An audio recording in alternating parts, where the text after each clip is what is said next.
Ladies and gentlemen, welcome to 3Y TV and welcome to tonight's broadcast of the DMLC Racing Channel Southern 200 Spectacular for the American Sim Racing Series Sim Marketing Solutions Cup Series. Hello everyone, my name is Peter Short and joining me in the booth here tonight is AJ Digby. And AJ, we have a spectacular show here at the Darlington Raceway, the throwback event for these American Sim Racing Series drivers. There's definitely going to be some awesome paint schemes out there on the on the track, but tell us a little bit about Darlington Raceway. Yeah, Darlington Raceway has been around for a long time. That's kind of where the throwback thing comes from. It'll be a long night. It's a deceptively thin track in a way because it looks very wide, and the straightaways and everything looks very wide, but there's really only about 2-3 grooves actually on the track, and it's very tight. So these drivers will be dealing with that a little bit tonight. As well as the Darlington Stripe, which is as popularized in NASCAR, where they'll be up against the wall, probably a little bit amount of the track, and so there will be a nice long stripe around the wall, and then in actual NASCAR, the cars would have a stripe along the side of their cars. So just a couple different challenges the drivers will deal with today, but these cars will move really quick around this short oval. Yeah, like you were saying, AJ, that this is a very, very fast racetrack. In fact, Darlington's Raceway was the first superspeedway in all of NASCAR with speeds at the end of these straightaways upwards of 180 miles an hour. As you see the number 29 there, Will Worcester getting into the back of one of the other competitors out there. We're just over halfway through the qualifying session. Andy Veltman currently sits atop the leaderboard, and the number 88 there right behind him, that would be Bryce Whitson Jr. in that 88 machine, showing a great time here so far. Alan Young in the number 24 currently sitting in third. That number 24 sporting a really good-looking paint scheme here tonight. There's Clarence Bonner right behind Edward Bray in the 66. That's this 66 machine is another one of those cars out there sporting a retro livery. It really is pretty spectacular when you see all these retro liveries out there on track. And AJ, if you were to choose a retro livery, do you have one that you would choose? Yeah, so the two that I would mainly go for is some sort of AJ Foyt one. That's actually who I was kind of named after, so I would love to find an AJ Foyt one, but the other one would be the old Miller Rusty Wallace paint scheme. Rusty was one of my mom's favorite drivers, and that paint scheme just it pops, and I like black on a race car with a nice bright color to pop with it, and so both of those two styles of paint schemes would be my favorite, but there are a lot of really good ones out here tonight that we'll see over the course of this race. Yeah, and speaking of Miller, there's Steve Buhala in that number 43 machine. He's got Maxwell on it, but you wouldn't be able to tell because that paint scheme looks a lot like those Miller schemes you'd see, and very, very good-looking race car. Want to focus on the points here for just a brief moment because we've moved over to the Cup Series side. If you're following us here on the American Sim Racing Series Premier Series side of things, we haven't seen the Cup cars in quite some time, these Sim Marketing Solutions Cup Series guys. And there is the Cup Series points. Currently atop the leaderboard is Jared Mogard. He leads by 50 points over Will Worcester, and there's 16 points back is Evan Black, Kelsey Rogers, and Joseph Seville rounding out your top 10. But, you know, we are pretty much getting close to the playoffs times on the Cup Series side of things. We only have one race left after tonight until it is only 8 drivers going for the Cup Series Dash for Cash. Only the top 8 drivers, so you're looking at those names towards the back: Jim Foose, Alan Young, Mitch Brown, Sam Maxwell. Some of those drivers will be looking to bounce their way into the top 8. And furthermore, you're looking at the Premier Series points. Currently atop the board, Jared Mogard, Will Worcester, Joseph Seville, Mitch Brown, Evan Black. Evan Black not racing with us here tonight. Jim Foose currently sitting in 6th. But on the Premier Series side of things, they have their own playoffs. And currently, we only have, this is the cutoff race tonight here at Darlington Speedway. There's 10 drivers that will make it into the Sam Maxwell Customs Premier Series Championship 10, which will see 3 races combined between the Cup and the Truck Series. And then we whittle our way down to 8, 6, and then the final 4, which will be at Homestead, Miami in November. But look at those names down at the bottom: Kelsey Rogers, Jared Haggerty. They're going to try and see if they can bounce their way into the top 10. When you see all the cars out there gridding, it does appear as if Andy Veltman in the number 97 machine will be starting from the front row. A really good-looking car. I think that's probably maybe the QVC paint scheme on that number 97 machine of Andy Veltman, starting from the front row, and alongside him, the number 51 of Mitch Brown, another fantastic retro scheme on that machine. Tyler Seville in the number 11 will make up row number 2, as well as Will Worcester. Tyler Seville sporting a Warburton MB&A paint scheme here tonight. Row number 3 is the number 88 of Bryce Whitson Jr. and the number 24 of Alan Young. Row number 4 is Clarence Bonner in the number 99 machine. Pretty common paint scheme for that number 99 machine, as well as the number 36 of Ty Hester. Row number 5, the 31 of Jimmy McKee. We've seen some good pace out of him recently here, both on the Cup side and the Truck Series side. And starting alongside him, Kelsey Rogers in the number 35 machine. On row number 6, the 06 of Jack Wells and Jared Haggerty. So actually kind of ironic that the 06 and the 6 start on row number 6. On row number 7, however, is the number 55 of Brian Yazik, and alongside him, the 00 of Jared Mogard. Mogard's going to see if he can work his way to the frontier, your points leader on the Cup Series side of things. Gary Whitson and Richard Stallings make up row number 8, while Edward Bray in the 66 and Troy Haight make up row number 9. We'll wait for Mr. Producer to catch up here for just a moment. And, of course, Mr. Producer is Carlos Acosta, and always giving us great angles each and every week. Alex Giese in the number 77 machine, and Jim Foose will round out your top 10, your top 10 rows. Jim Foose, keep an eye out for that number 42 machine, that Cartoon Network throwback. Yabba Dabba Doo on the back of that machine. Last week he had Hotter Than a Hoochie Coochie. This week it's Yabba Dabba Doo, so pretty cool out of that number 42 machine. Row number 11, we find J.R. Bash in the number 4 machine, kind of a Harry Gant-inspired machine, and Steve Buhala in the 43. We highlighted him just a little while ago. Starting from the 23rd position, we got Sam Maxwell, and 24th, Jason Stewart. Starting on the last row, the 41 of Tim Knott, and the 18 of Doug Mullins. You see all these drivers now working their way around the racetrack. And AJ, start of the race here at Darlington, it always gives me some butterflies because it's such a narrow track. How do you get into turn 1 without causing a wreck? Yeah, it's a very narrow track indeed, and the biggest thing is you want to just kind of hold your line, try to follow the line in front of you. Obviously, if you have a move, you can make it, but there's not really a lot of room to try to push anything 3 wide, especially early on, unless you feel really confident that you can make sure that the driver ahead of you can see you coming. But it's mainly going to be trying to keep your car straight, keep it off the wall, and get some green flag running here. I'm sure we'll see plenty of give and take here tonight as the pace car has given the racetrack to the number 97 of Andy Veltman. Veltman slowly leading him down. The green flag is thrown, and we're racing here at Darlington Raceway. Looks like everyone gets a fantastic start, especially that number 51 machine of Mitch Brown. They're really tight going off into turn number 1. Looks like the 29 Will Worcester actually might have given a little bit of a nudge to that 51 machine because Mitch Brown has taken the lead here coming out of turn number 2. And maybe plus a little bit of contact there. 24 in the outside wall. I'm sure we'll see plenty of cars knocking down that turn 2 wall here tonight as they're working their way through 3 and 4 for the first time. And AJ, this racetrack, both ends of the racetrack race very differently. Tell us about it. Yeah, this is kind of in the egg-ish type of shape. It kind of reminds me of a gateway. And so turns 1 and 2 tend to be just less, I don't know, a little bit more open, a little bit less challenging as 3 and 4, but both ends, both out of 2 and out of 4, you'll see cars really high and possibly even brushing off the wall. Yeah, and here they go through turns number 3 and 4, and there's the number 33 Exalta machine, Gary Whitson, kind of a retro Dale Earnhardt Jr. scheme. He's working his way now into turn number 1 right behind Brian Yazik in the 55, as now they're side by side right behind them. Jack Wells in the 06 down on the apron, get a little bit sideways coming out of turn number 2. Got to watch out for that apron. Very easy to clip that apron, get slideways up off the core. Ooh, the 29 of Will Worcester. Looks like he might have gotten that Darlington stripe that you were mentioning earlier, AJ. Yeah, Will Worcester got a little bit high there following our leader, Mitch Brown. And on the Cup Series side, Mitch Brown was only 4 points to the good going into tonight. So being out front, leading these laps is going to be really good for him to hopefully add a little bit of space onto his point standings for the Cup side.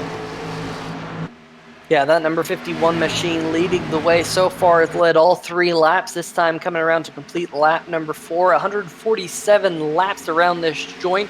It is the DMLC Racing Channel Southern 200. Of course, this is a 1.366-mile racetrack. As we look a little bit further back, Alex Giese trying to get underneath the number 66 machine of Edward Bray. They get a little bit tight. They're going to the center of number 1 and 2, and looks like Ed is just going to have to give up that position at least for now. Nothing happening up in the front. This is a racetrack that tends to be fairly difficult to pass, AJ. Definitely tests not only the driver's endurance, but also their patience. Yeah, it's difficult to pass, as you had mentioned. It's kind of deceptively thin, and there's not very many lines. As you can see, a lot of the cars are single file, running kind of that middle to high line. As one car just brushes the wall there out of 2, and it can be really challenging. And if you want to try to dive it down to the inside, you'll have the inside line for the corner, but... Oh, we have a caution. 2 cars around on the back stretch. It's Jack Wells and Edward Bray. Sorry to cut you off, AJ. But Jack Wells and the 66, they were racing hard side by side through turns number 1 and 2. And kind of like what you said, it's a very narrow track, especially right there. And it looked like there was a little bit of contact with the outside retaining wall, and that just bounced one car down into the other, and they both ended up in the inside wall. Both the 06 and the 66 heavily damaged here early on in this one. That will bring out the first caution of the night here, working lap number 7.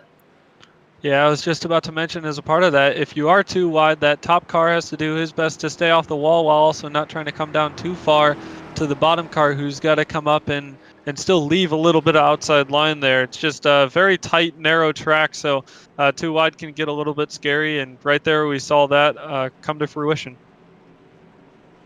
Well, looks like all but 2 cars on pit road. It looks like there might be another one, Ty Hester back there, the old Kevin Harvick paint scheme from his rookie season up there at the top of your screen. 3 cars staying out on the racetrack, including your race leader, driver number 51, Mitch Brown. Meanwhile, every other driver is on pit road, including Will Worsler in the number 29 machine. Will Worsler in his pit box right now. So we'll see how this shuffles things out. The tire wear is usually terrible here at Darlington Raceway. It's such an old surface. At least it's a little bit newer than it used to be. But just with the high speeds that you carry around this racetrack and just the heavy braking off into turn number 3, you tend to scrub a lot of speed with your right front tire around this race joint. And typically you use a lot of tires. So interesting to see the 51 of Mitch Brown stay out, as well as the number 97 of Andy Veltman, the 36 of Ty Hester. Will Worsler does win the race off pit road in that Will Worsler racing machine. Tyler Seville, another one of those WWR drivers, he was the second car off pit road. There's the number 6 machine. Just for a brief moment, we saw the number 6 machine. That's Jared Haggerty. Great-looking Dale Jarrett scheme on Haggerty's car. Let's see if we can see if Mr. Producer can put it on that number 6 machine as he flashes by the start-finish line here. Maybe not. We're stuck on the 51 of Mitch Brown, who is your race leader. So far led every lap around this joint. Now there's Haggerty in that machine there. It's got Toyota credit on it. It used to be the Ford credit when Dale Jarrett used to drive it, of course, back when it was for Yates. But yeah, that's a good-looking scheme on that machine. Yeah, very good-looking scheme indeed. And if I was not mistaken, the 18 behind him, it looked to be a Richard Petty-looking scheme, but I couldn't tell for sure. It was kind of in the background, but definitely good schemes to be able to see the whole night, and blast from the past for a lot of people. And me being a little bit younger, I don't remember all of these, but I do remember seeing them from pictures and old videos of NASCAR days. And so very interesting, and helps me learn more about the past and history of NASCAR. Yeah, absolutely. So we're going to step away for just a brief moment, and we'll be right back here on 3YT. We're just going to step away for a brief moment. Like I said, we'll be right back.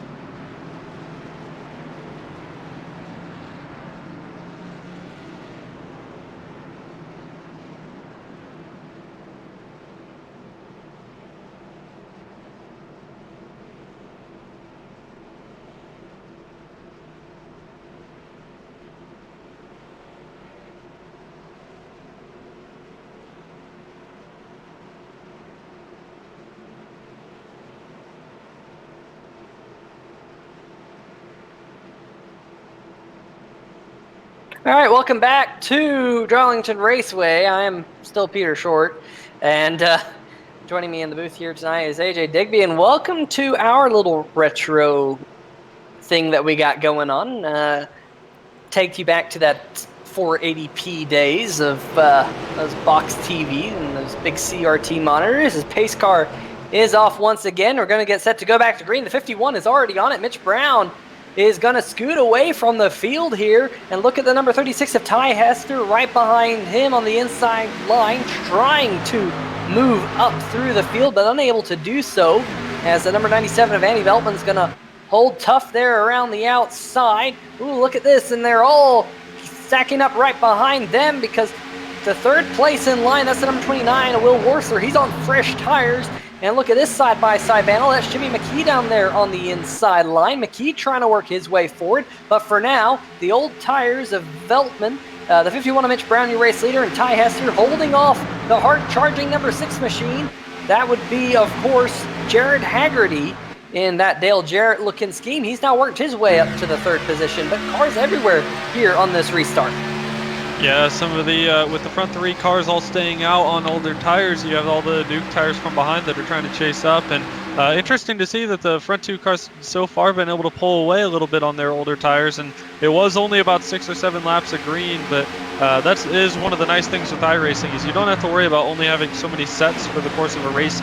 So you can pop into pit road as much as you want and get some fresh rubbers. And a lot of these guys took advantage of that. And we'll see over the course of this run how that pays off. Yeah, it is not paying off for the number 36 of Ty Hester. He's sliding back. He's already fallen now back to the 7th position in that machine. But up at the front, Mitch Brown continues to lead, but Will Worcester's now worked his way up into the 2nd position as they head off into turn number 1. There he is. He just got around Jared Haggerty. He's gotten around the number 97 of Andy Veltman, and here comes the 00, Jared Mogard. Don't look now, but Mogard started in the 14th position, and he's already up to 5th here in the first 14 laps of the race. Veltman there scraping the right side of the racetrack. Sparks flying off the side of that machine. He's now received his Darlington stripe. There's the number 88 machine. We saw him for a brief moment. There's the 11. The 11, of course, Tyler Seville starting in row number 2. He's already slid back to the 10th position as the 88 of Bryce Whitson is able to get around that number 97 of Andy Veltman. Good run for Whitson so far. He started up there near the top 5 and now running inside that. In fact, he did start in the 5th position. Now he is running in 5th as you see the number 97 riding on board with that machine. And looking back at Ty Hester, these are 2 drivers who stayed out on old tires. As we have a change for the race lead, the 29 of Will Worcester has taken that machine to the front. They've gotten around the old tires of Mitch Brown. In fact, Mitch Brown has slid all the way back to 5th. Yeah, Mitch Brown having the older tires. Once he got into that dirty air, it probably hurt him even worse as there's trouble back in the pack. Jimmy McKee in the throw. Hard contact there. The 33. That's the 31 of Jimmy McKee. We saw the first one going around, and then a couple of other cars getting involved. There's the 33. That machine is, of course, driven by Gary Whitson. And we are still green. Can you believe this? No caution. Everyone was off the racetrack, and we're still racing. There was 4 cars junked on the front straightaway, but the flagman, I don't know what he was doing. Maybe he decided to go for a Winston or something, and we're still green as we watch this replay here. We'll see what happened. Looks like the 31 got loose. Ooh, the 24 of Alan Young was involved. There was the number 18. That's Doug Mullins that was involved in it, and the number 11 of Tyler Seville in that MB&A light car, but every car ended up off the racetrack. And no caution. Yeah, no caution indeed. And that's a part of the thing with iRacing here is these cars slid kind of off the racetrack. Most of the actual sideways slowed stopped cars was down off the racetrack into the bottom. And the flagman can only see what's actually on the track. He doesn't really care about what's not in the racing line. So no caution comes out. We stay green.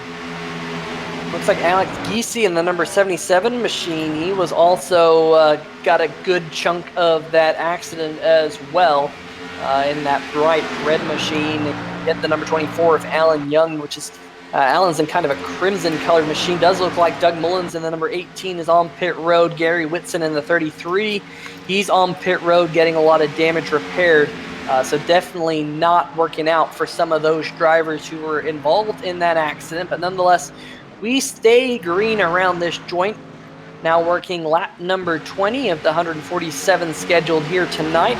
Will Worsler up at the front. He's actually worked his way up to about a 0.7 of a second lead over Jared Haggard. Now not missing too much up at the front.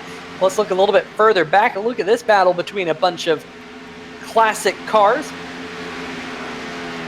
There's a number 4 there. That's driven by J.R. Bash. That's kind of a Harry Gant looking machine. Looking up at the number 43 Bobby Allison-like machine. That's driven by Steve Buhala. Buhala currently running down in the 15th position. Right in front of him, right now 2 spots in front of him, is the number 42 of Jim Foose. There's that Cartoon Network machine, mentioned that earlier.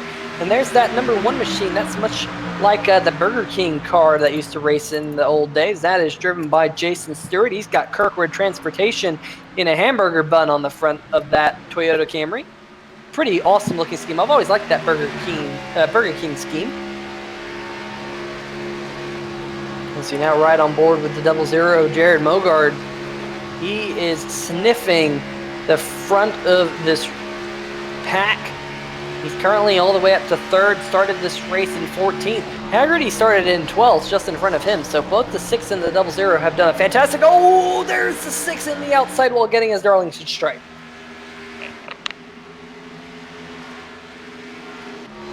We're just hearing our producer in our ears. He was actually in a race at Darlington last night in the 3-wide racing league, and he says that these cars can actually take a beating. So, you know, we have this new Cup Series package that we've seen so far this year, and perhaps it has maybe made them a little bit tougher, a little bit more stout to race at this joint. But, ooh, a couple of other drivers in the wall. Jimmy McKee in the outside wall. Jared Haggerty once again in the outside wall. I think even Jared Mogar got a piece of the outside wall. Oh, we have a caution. Let's see what happened here on the 3Y TV replay. Oh, Alex Giese. Let's see if we can see what happened here on this replay, AJ. Yeah, it looked like he just pushed out of the corner, as we had talked about, out of 2 and out of 4. A lot of the cars tend to push up, and he was also at the back of that pack, so he was in a little bit of dirty air, and just made the handling a little bit less than optimal, and pushed up into that outside wall, and that's enough to really hurt your day here at Darlington.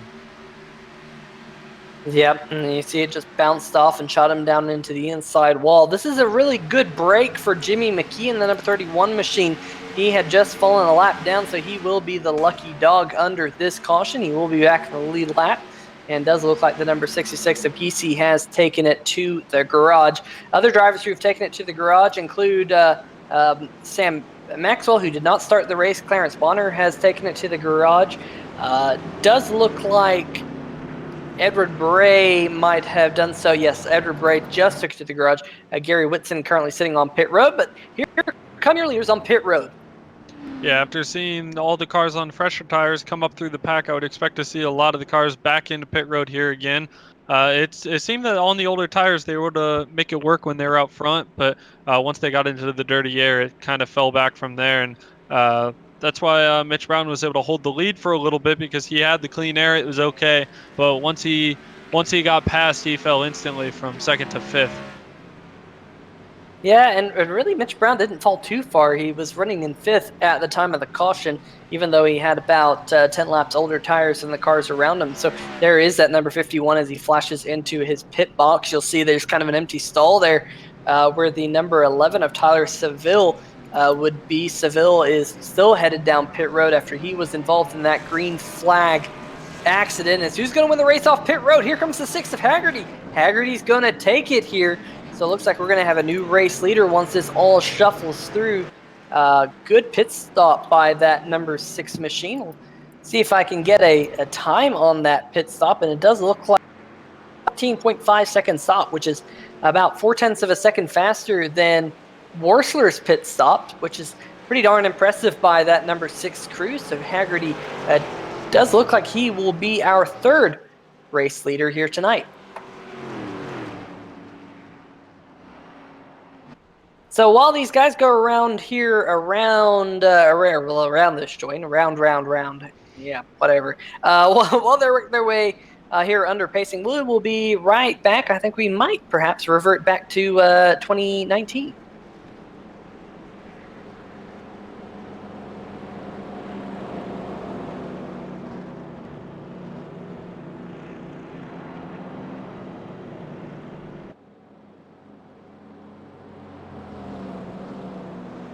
All right, welcome back to 3Y TV, and of course, I think we've moved ahead about 2 decades, back to 2019, and AJ, it's pretty good to be back in the modern era. Good to have cell phones and all that jazz. Yeah, but good to have cell phones again and back to the typical widescreen TV as opposed to the box screen TV. You can see a little bit more of the track and a little bit more of what we've been talking about, where it's deceptively thin that you really couldn't see when you were on the box TV. Yeah, definitely puts things in a whole new perspective now that we're back in widescreen. And there is your race leader. That's the number 6 machine of Jared Haggerty. Doug Mullins right in front of him. He's actually 4 laps down. I think he's going to try and get a wave around here. He was involved in that accident in that Will Wursler Racing number 18 Toyota, that green flag accident that we had. He came down pit road to get some of that damage repaired. He's going to get waved around the pace car here as pace car lights are off. We're going to get set to go back to green flag racing. We'll reset the field for you here. Your top 5 include Jared Haggerty, your race leader, Will Wursler second, Jared Mogart third, Mitch Brown fourth, and the number 35 there of Kelsey Rogers just on the inside of that bright yellow and blue. Richard Stallings machine. Ty Hester is running in 7th, Brian Yazik 8th, Troy Haith 9th, and Tim Knott rounding out your top 10.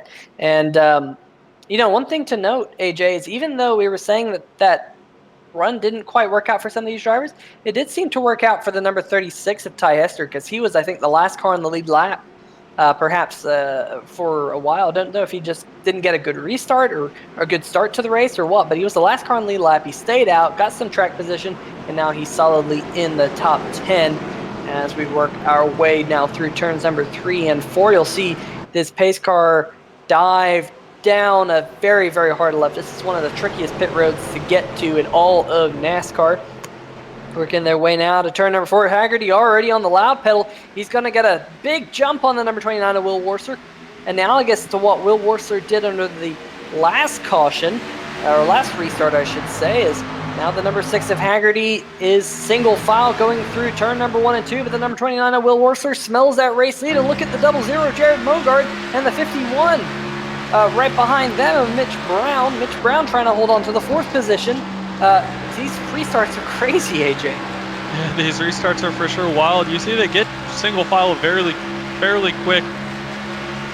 Speed is pretty fast, and so these guys are able to try to pop, try to make moves, and very much bumper to bumper all throughout this racetrack. And if you make one mistake, you're going to get eat up by this whole train. Yeah, I want to keep an eye on the number 11, Tyler Seville. He's currently running in the 18th position. First car 1 lap down. We'll have to see if he can make a recovery. Doesn't look like he has the pace, though, down the straightaway. He's just getting passed by just about everyone. So that number 11 machine definitely suffering due to that damage accrued under that green flag accident about 20 laps ago now. But we'll have to see if perhaps he can work on that car as this race continues on. As we go back up to the front, still single file. Look at this train. Oh, we got one car ducking out back there. Looks like that is Troy Haith, and the number 28 machine started in the 18th position, now running 9th, just on the right side of your screen there, right behind the number 36 of Ty Hester. And right in front of Ty Hester is the number 55 of Brian Yazik. And Yazik does a fantastic job in that 55 machine each and every week, keeping that Ford Mustang nice and clean. And whether he's running the Ford Mustang or running his truck, that 55 machine is always fast, right behind the number 17 of Richard Stallings, who's very easy to spot each and every week. It's very eye-catching, that blue and yellow. I'm sure that's why he has those colors on that car. And, of course, just behind Troy Haith, there's a little bit of a gap back to Jim Foose in the number 42 machine, just riding inside the top 10 in the 10th position. But meanwhile, looks like everyone pretty much running single file. In fact, through the entire field, no one really coming out of the line just yet. Yeah, everybody's staying single file. It is, like we said multiple times, kind of a primarily one groove racetrack. And these guys are kind of just trying to settle in a little bit. Still very early on in this race. There have been 2 decent decently big cautions early on, as we have one car get loose down onto the inside, saves it on the apron. Yeah, that's Jim Foose in the number 42 machine. The Cartoon Network, and I don't exactly know what happened here. We'll go back and see what happened. The 88 was to his inside, and it looks like that 42 just got out of the groove, maybe hit the marbles or something, but it shot up into the wall. Not quite sure. Maybe there's a lack of grip up there on that high groove, but Jim Foose definitely got a little bit more than the Darlington Stripe now with some fairly hefty right front damage. But you ride on board now with your race leader. Seeing a little bit more smoke out there on the racetrack. Not quite sure why. Oh, it's Doug Mullins in the number 18 machine. Looks like that engine has grenaded. Mullins pulling that car to pit road. There he is. And that is not the night he's looking for in that Will Worcester Racing number 18. No, that is not the night indeed that he wanted, and just got involved in one of those early wrecks. That's the way that I think some of these guys at the front are content with just staying single file. They saw those two big wrecks early on, and they know that it's still a long race, still 110 laps to go. So just no need to try to force any issues here early on, and just log some laps. You know, if you can make a move, make it. But these guys are doing a great job of just ripping around this track. As now somebody decided we're going to pop too wide. Yeah, oh, the 6 is in the wall. The 29 gets into the back of him. There's a lot of damage on the back end of that number 6 machine. The 00 Mogart jumped out there to the inside of Will Worcester on the backstretch, and Will really pushed it off into 3 and 4, and the 6 hit the wall, and now you can see all that damage on the back end of the number 6. That's Haggerty, your race leader, and all of a sudden, trouble for your top 2.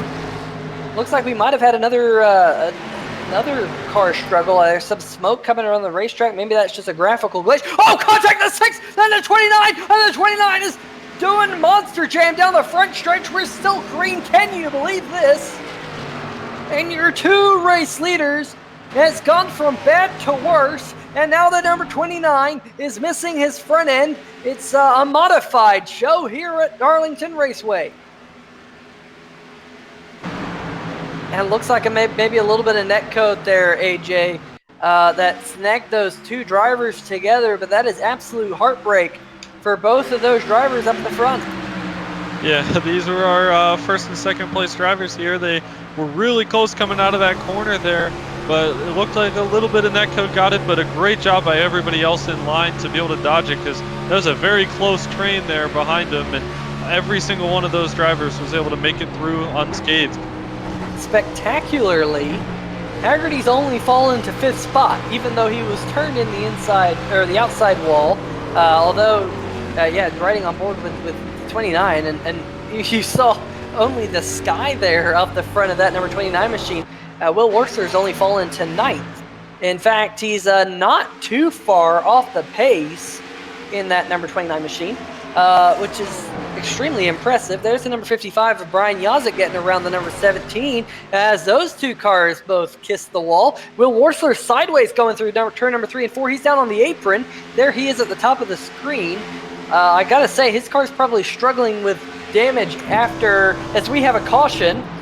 Just as I say that, looks like maybe this track's starting to get a little bit slippery. And oh no, it's your pole sitter driver in the number 97, Andy Veltman, who has gone around coming out of turn number 4. What happened here, AJ?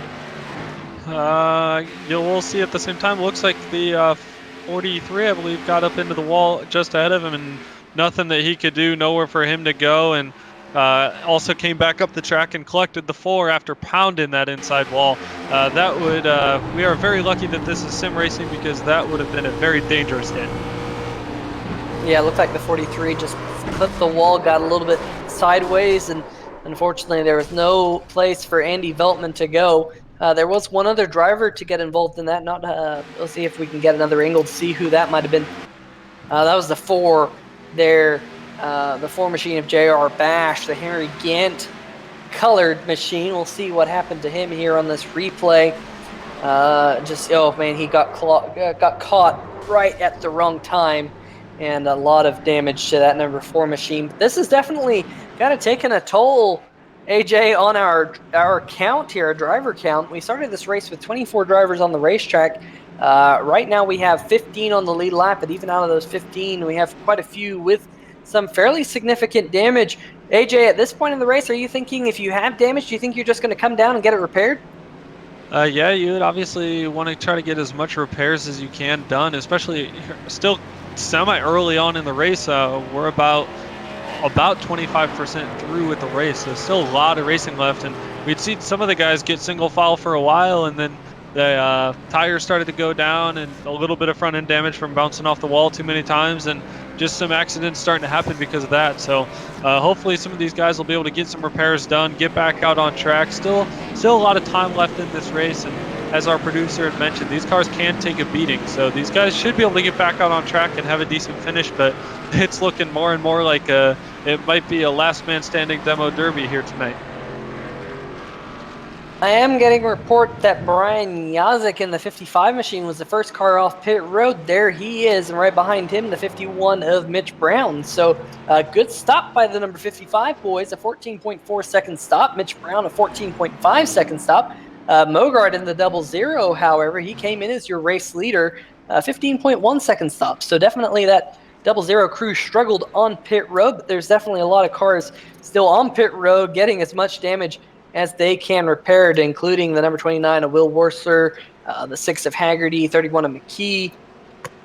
And it did look as if the number 97, your pole sitter, Andy Veltman, was smoking on pit road, so I'm not quite sure if Veltman's going to be able to get back out there. There is the number 11 machine. He is your lucky dog, I do believe. That will put the number 11 of Tyler Seville back on the lead lap. We mentioned him not too long ago. He looked like he was down on power just a little bit on the back straightaway, but he's on pit road. Looks like he possibly might have the PNC Bank Scott Dixon pit crew down there chatting about while the rest of the crew goes to work on that car. But nonetheless, Brian Yazik is your race leader, and I think he'll be your 5th race leader of the night if my math does hold true. 5th race leader in the number 55. There was your first race leader of the night, the 51 of Mitch Brown in that Patriot machine. Good looking paint scheme. And I know that's a retro scheme. I can't think of it off the top of my head who drove that number 51. For some reason I want to say Kyle Petty, but I'm not 100% sure of that. Really trying to dig back into my archives in the back of my head, but the pace car lights are off. We're going to go back to go back to green here in just a lap. There's the number 17 of not Andy Veltman, but the Richard Stallings on pit road. Maybe Richard Stallings might be thinking a little bit of strategy here, AJ. I mean, why would you come down pit road at this point before going back to green? Could be trying to get a little bit of extra damage repair. It could also just be they know about how much fuel they have in their cars and maybe just trying to top off.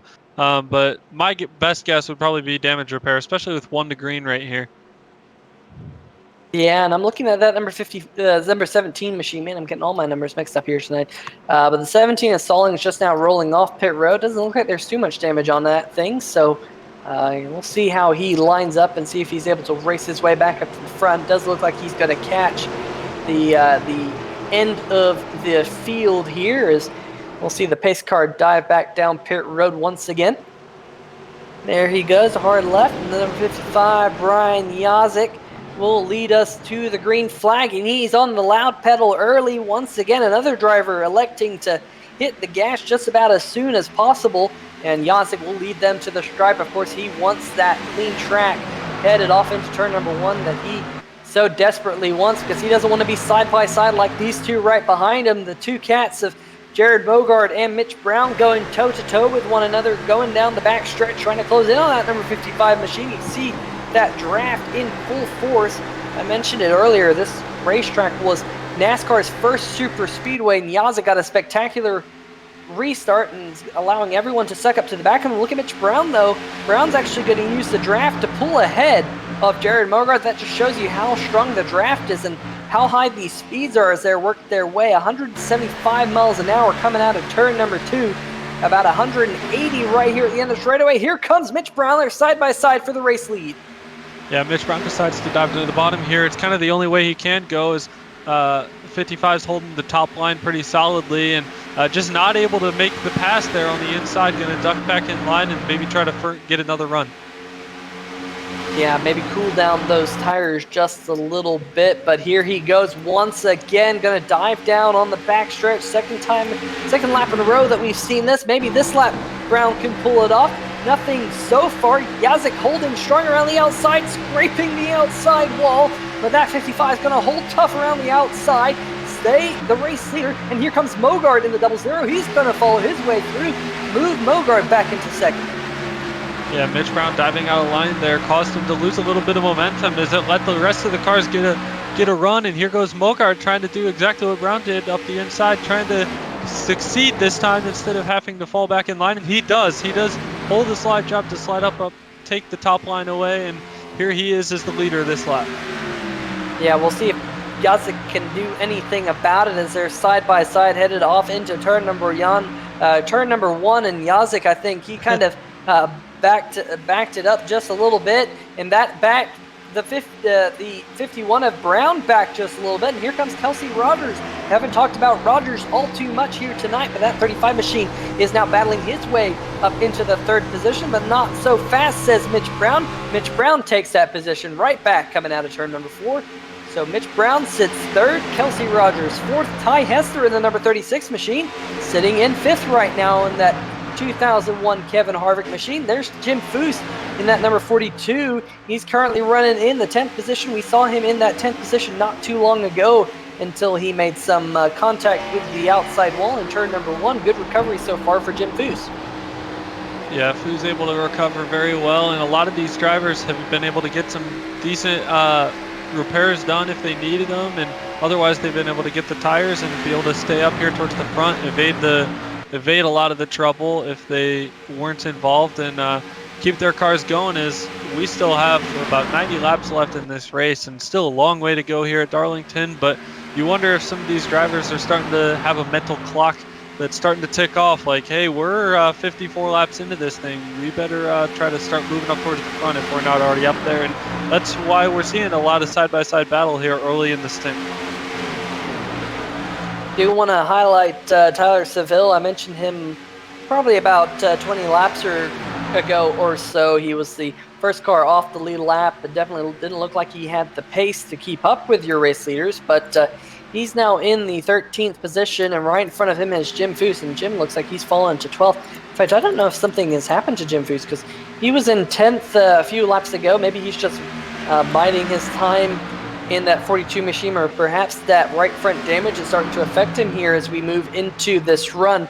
These drivers now have about 11 laps on their tires in that number 42 machine, so that could be a problem. I know typically at a high-speed racetrack, especially like here at Darlington, if you have some right front damage, it just tends to make your race car tighter and tighter and tighter, especially as the run goes on, because you tend to overwork your right front tire, which makes it even more tight, and so on and so forth. Another type of snowballing effect that you see here in iRacing. As here is Troy Haight, and we don't really mention Troy Haight all too much here on the American Sim Racing Series Sim Marketing Solutions Cup Series broadcast here on 3Wide TV.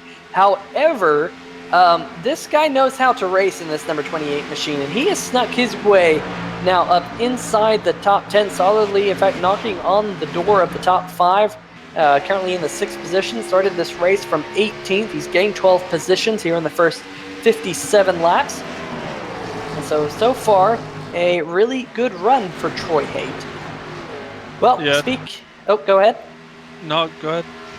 No, well, I was just going to say, we can see if we can jump through the field here around this joint as we're now working lap number 59. There is your race leader, Jaron Mogard. He started in the 14th position. He's gained 13 spots since the start. And after the number 29 got into the number 6 just a little while ago, the 00 Mogard has led the most laps, and he's definitely showing that he's once again one of the faster drivers. And I've heard one thing about Mogard. Of course, Mogard impressively drives with a controller, that he tends to struggle with tire wear. And with this racetrack being one of those racetracks where there's a lot of tire wear, it'll be interesting to see if this 00 can stay up the front throughout this run.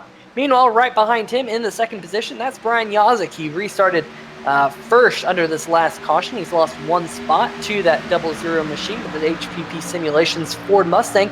Trying to get another good finish. We saw a good finish out of him last week when we were in the Sam Maxwell Customs Truck Series at Canadian Tire Motorsports Park, but he's going to see if he can try and get another podium here tonight, another spot on that number 55 machine. Definitely very fast here tonight. Currently in the third position is Mitch Brown. We saw Mitch lead the first 15 or so laps in that Toyota Camry. He's been in the top 5 solidly for the whole night long. Definitely has quite a bit of pace. He's going to see if he can run down both the 00 and the 55 in front of him. Sitting in the fourth position, that's the number 35 of Kelsey Rogers. Like I said, been a little bit quiet here tonight, but nonetheless, that 35 putting on a fantastic show for us. And a retro-looking machine. Got that nice gray, red, and white. And right behind him, another red and white machine. That is the number 36 of Ty Hester, sporting the 2001 Kevin Harvick colors. Of course, Kevin Harvick taking over in 2001 after the death of Dale Earnhardt. He ran the white and black scheme for one race, but then after Rockingham, I believe Las Vegas onwards, he ran. Actually, that's not true. I think he might have run the black and white at Las Vegas too. I don't know. That was a long time ago. That was almost 20 years ago. But Ty Hester running in the 5th position. Good run for him. Here's Troy Haight right behind him in the number 28. And Fanatec on the hood of that machine. He's had a good show, up 12 spots from his start. And not seeing any scratches on that number 28 machine. So definitely he knows how to get things done around this joint. And let me tell you, one way to get things done is to keep your car clean, and that's what Troy Haight is doing. Behind Troy Haight is the number 1 of Jason Stewart in that Burger King-like car from the late 90s, mid to late 90s, and a good-looking scheme. He's currently 0.9 seconds behind the 28 machine of Troy Haight, and right behind him is the number 29 machine on the racetrack, but that's Will Worcester. He currently sits 1 lap down. We saw him right behind the 1, but he stayed on pit road to get that damage repaired. So the next spot on track is this man right here. That's Tim Knott in that Richard Petty Motorsports, the colors of John Andretti in that 41 machine. I believe that was John Andretti who drove those specific colors, but good-looking race car. He's currently about 3 seconds behind the number 1 of Jason Stewart. Of course, you can see quite a bit of damage on that number 41 machine. Here's the number 17 of Richard Stallings. We highlighted that he came down pit road to either top off with fuel and get some damage repaired, but he started pretty much at the end of the lead lap. He's currently running inside the top 10 in the 9th position, 8 seconds off the race lead. Right behind him is Jared Haggerty, and we saw Jared Haggerty in the wall not too long ago after contact with the 29 of Will Worsler. And Haggerty is the 10th place car, last car inside the top 10. I know that's not the run that he was looking for, especially after running up near the front, but we'll see if he can get some of that damage repaired and see if he can work his way towards the front as this race continues on. There's the 31 of Jimmy McKee, currently running in the 11th position, 13.8 seconds off the race lead.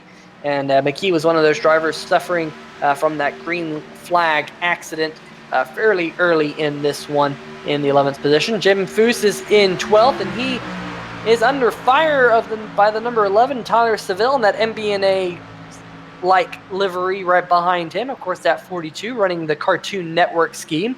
Both of those guys trying to recover from some damage earlier on in this race. As you see, Seville has a run on that 42 Maxwell Chevrolet as they dive off into turn number 3 and 4. I don't think the horsepower is under the hood of that number 11 machine that he wants, as we see a battle up near the front. And AJ, this is the battle for 5th, and I think Troy Haight might be just starting to think about moving towards the front. Maybe he saved a little bit of tire here, perhaps?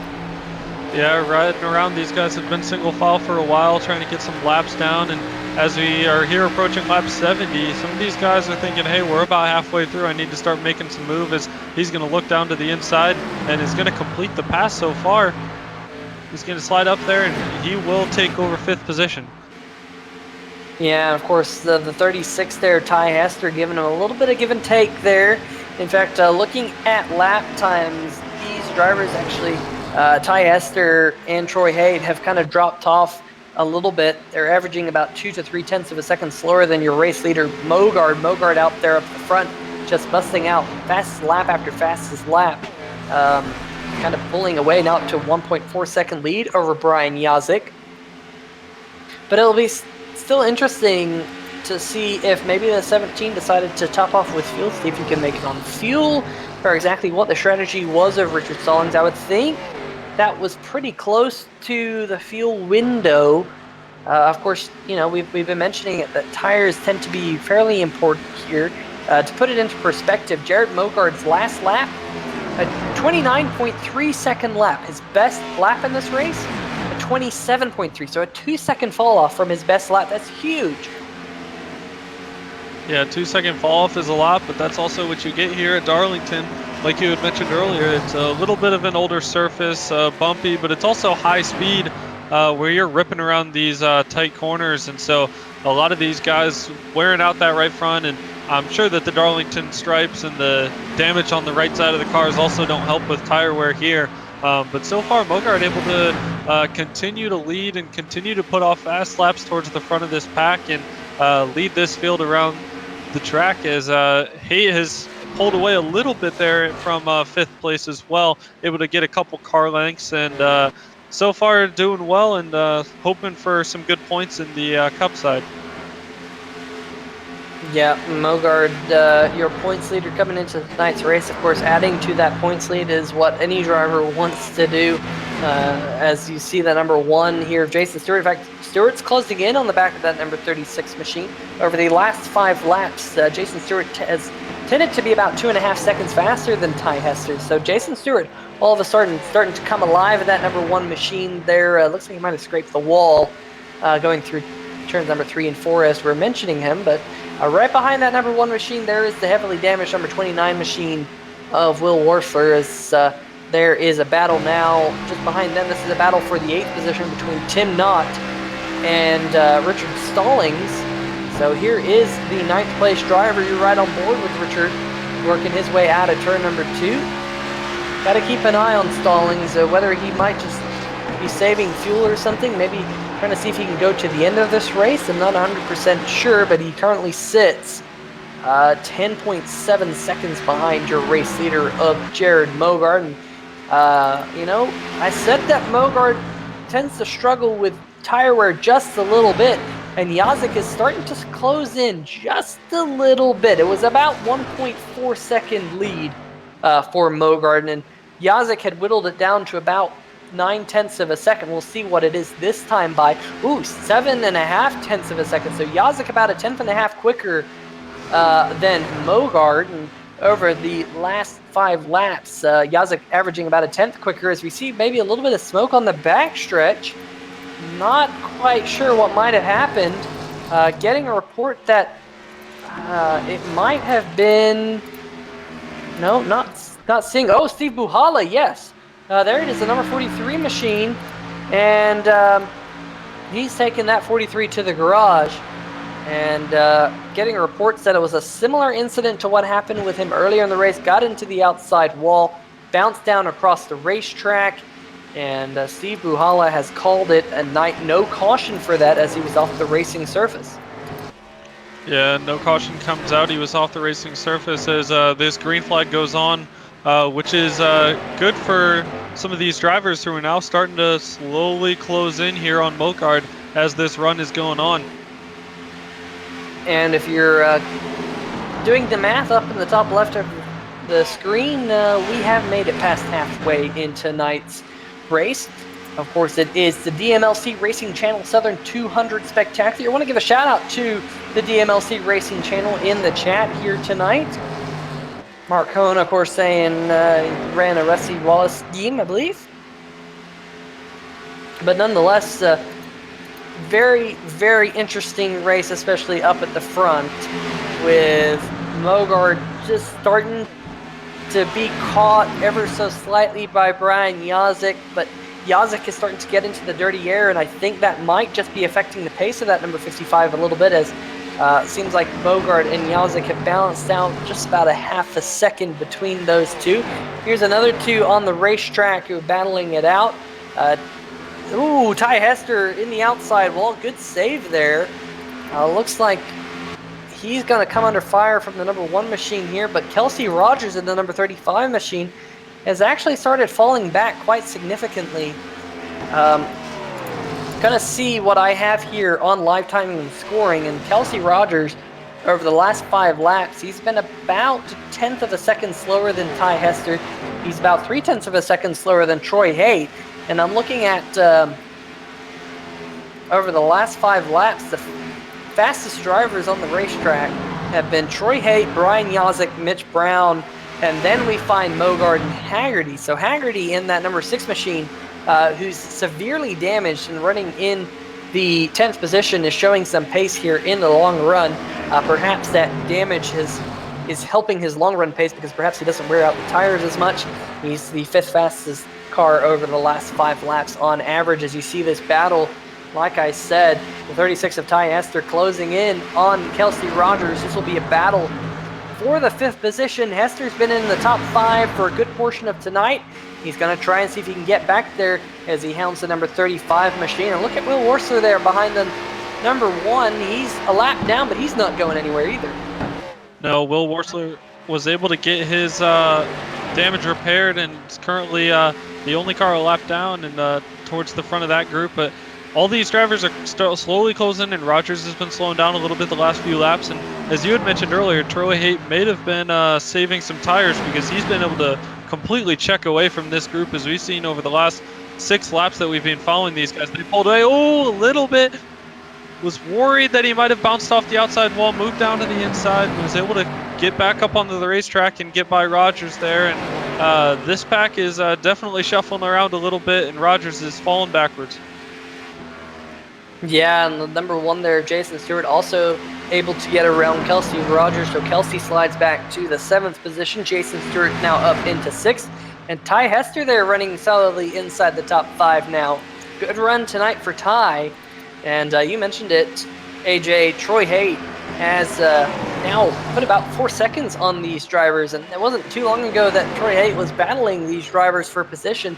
And now he finds himself about 4 seconds off the race lead, does Troy Haight, and now this group is now about 8 seconds behind Mogard as that battle for the race lead. In fact, Mogard's been able to pull away just a little bit over the last 3 or 4 laps or so. Now up to about, Yazik there bouncing off the outside wall. In fact, Yazik there definitely getting some little bit of right side damage. Want to give a shout out to Andy Veltman. Unfortunately, he did not have the night he was looking for. He's in the chat. Andy, let us know if you have anything to say out there. And also Softball 10 SC in the chat. Great to see you guys. So all these drivers working their way around. As the chat is lively, DMLC Racing Channel. So definitely looks like that Softball 10 SC in the chat.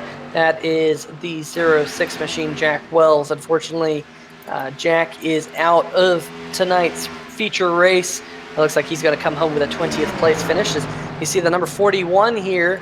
And the Richard Stallings almost getting into it there with the 41 of Tim Knott. Looks like Stallings is going to get that position. Looks like a little bit more front-end damage on that number 17 machine. I was saying that number 17 machine looked nice and clean, but definitely a little bit of a crinkled front end now, but that's par for the course. Most of the field having some level of damage. Looks like that number 1 machine, Jason Stewart, there is nice and clean, though, as is the number 36 of Ty Hester.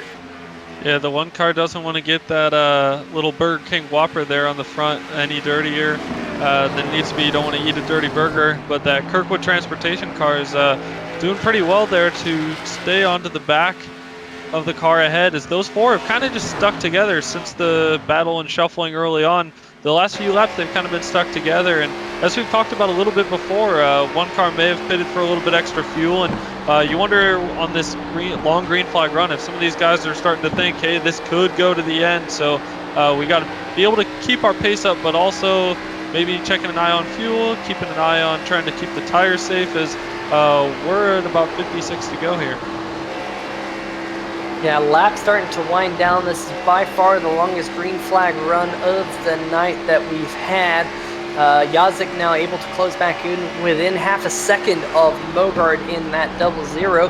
Your race leader, Mogard, has led the most laps around this place here tonight. 1.366 miles in length, the famous egg-shaped Darlington Raceway in Darlington, South Carolina. There is the number 42 of Jim Foose and the number 51 of Mitch Brown.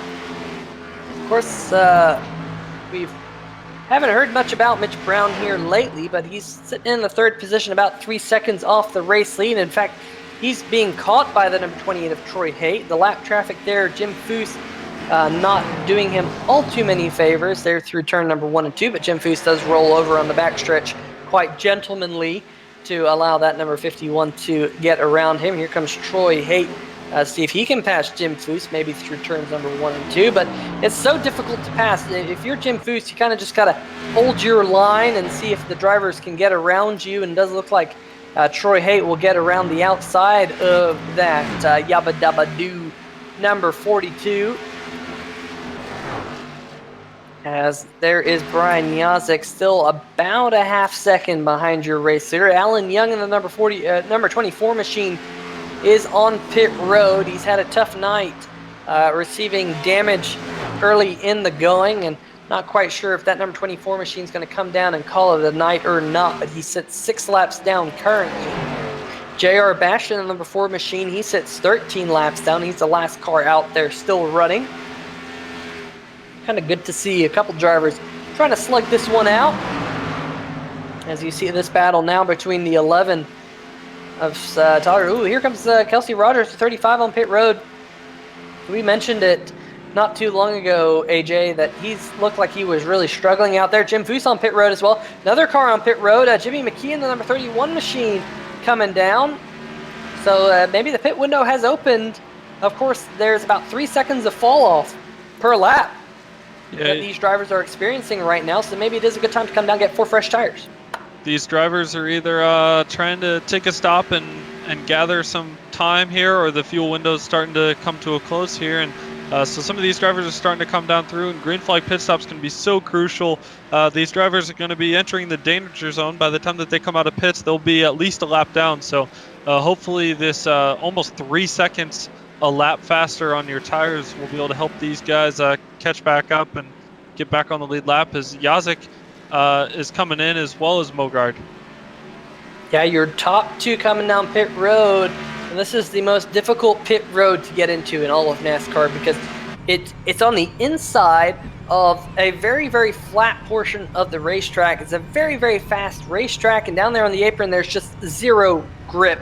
And it was a great job by both Mogard and Yazik to get onto pit road together. We'll see. Oh, the 55! Yeah, Yazik overshot his pit box there just a little bit. That's definitely going to hurt Yazik. We'll see definitely how that affects him once those 2 cars get going. We do have a few more drivers on pit road, including the number 11 and the number 6. This could definitely help the number 28 of Troy Haight, but Haight is staying out there. He's losing about 2 seconds per lap in that number 28 machine by running out there on the racetrack, and he wisely is going to come down pit road this time because 4 fresh tires is just going to be paramount. You see him really slow down there on the apron, definitely not pushing to get to pit road all too much, and that's quite wisely so. It's very easy to throw away a race here at Darlington Raceway. Getting to pit road a little bit, poorly. I know I've done it. I did it last year in the 3-wide racing lead myself. As there is the double zero of Mogard, and look at that lead that he now has over the 55 of Brian Yazik because the 55 slid through his pit box. Here comes the 6 machine coming out of the racetrack in front of your race leader and the 41 of Tim Knott. I'm sure this is not what Mogard wanted to see out in traffic. It's definitely going to cause him a little bit of havoc, but of course they don't want to go a lap down here.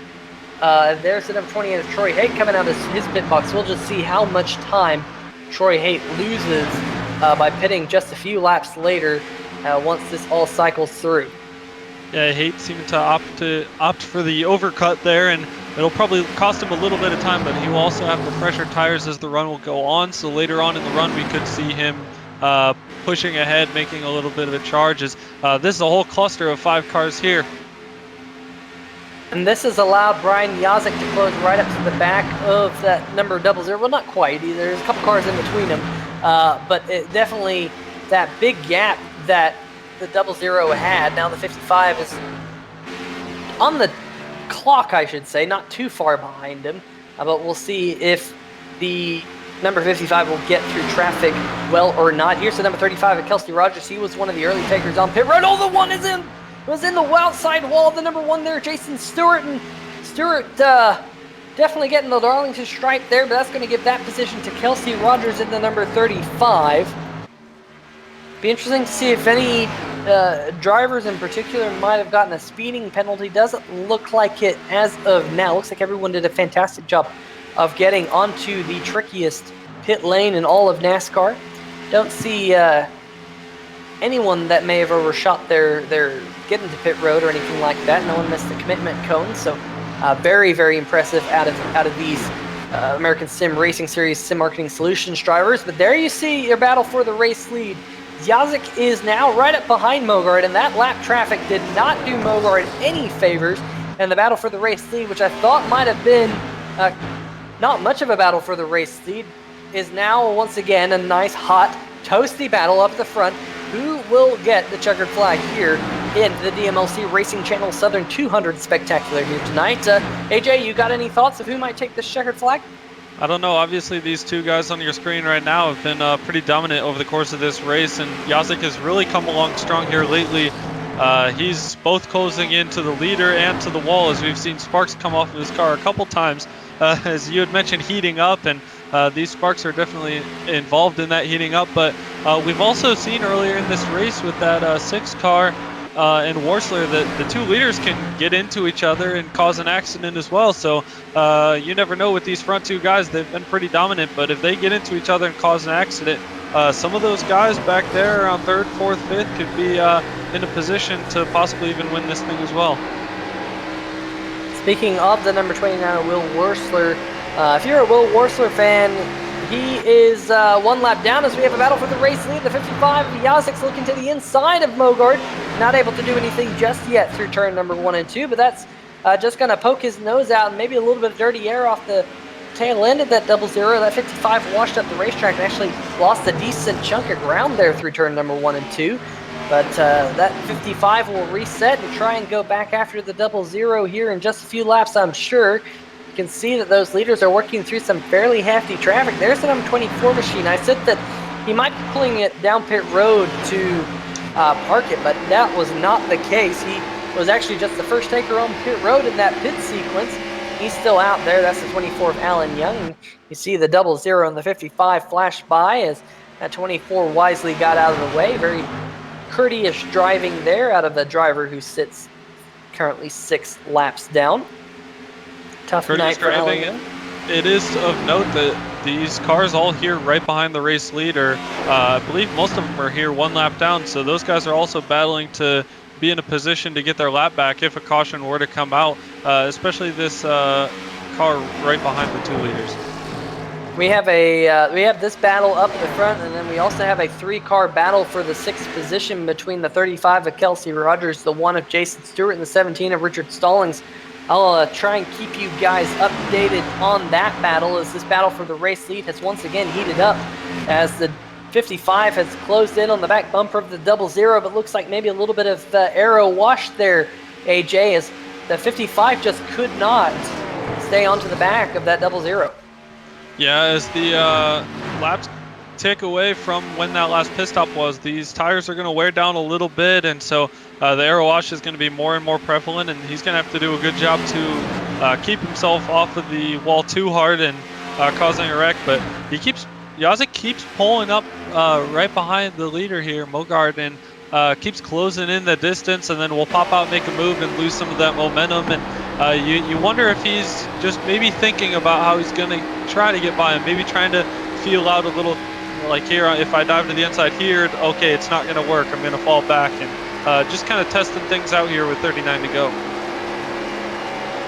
Yeah, the laps winding down as We're right on board with that 00. Looking back at the number 55 machine, the battle for the 6th position between Kelsey Rogers, Jason Stewart, and Richard Stallings rages on. They're about 22 seconds behind this battle for the race lead as the 55 gets into the wall there, working through 3 and 4.